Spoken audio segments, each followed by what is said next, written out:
గులాబీ రంగులో ఆకర్షణీయంగా చూడగానే తినేయాలనిపించేలా ఉంటుంది ఈ డ్రాగన్ ఫ్రూట్. దీనిలో తెలుపు రంగు కూడా ఉంటుంది. ఈ పండులో అనేక పోషకాలున్నాయి.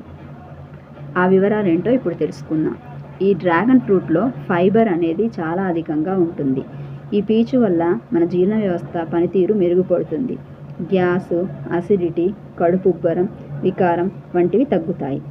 ఈ పండులో ఐరన్ కూడా ఎక్కువ మొత్తంలో ఉంటుంది. అది ఎర్ర రక్త కణాల ఉత్పత్తిని పెంచి రక్తహీనతను దూరం చేస్తుంది. కాబట్టి అనీమియా ఉన్నవారు ఈ పండు తీసుకోవటం చాలా మంచిది. ఇందులోని విటమిన్ సి రోగనిరోధక శక్తిని పెంపొందిస్తుంది. అలాగే కొల్లాజన్ ఉత్పత్తిని పెంచి అందాన్ని కూడా కాపాడుతుంది. దీనిలోని మెగ్నీషియం, కాల్షియం ఎముకల దృఢత్వానికి దోహదం చేస్తాయి. అలాగే డ్రాగన్ ఫ్రూట్లోని యాంటీ ఆక్సిడెంట్లు ఫ్రీ రాడికల్స్తో పోరాడతాయి. ఒమేగా 3 ఫ్యాటీ ఆమ్లాలు చెడు కొలెస్ట్రాల్ను తగ్గించి గుండె ఆరోగ్యాన్ని కాపాడతాయి. ఫ్లేవనాయిడ్స్, ఫినోలిక్ యాసిడ్, ఆస్కార్బిక్ యాసిడ్లు రక్తంలో చక్కెర స్థాయిలను నియంత్రించడంలో సహాయపడతాయి. కాబట్టి రోజుకు ఒకటైన డ్రాగన్ ఫ్రూట్ తినడం చాలా మంచిది.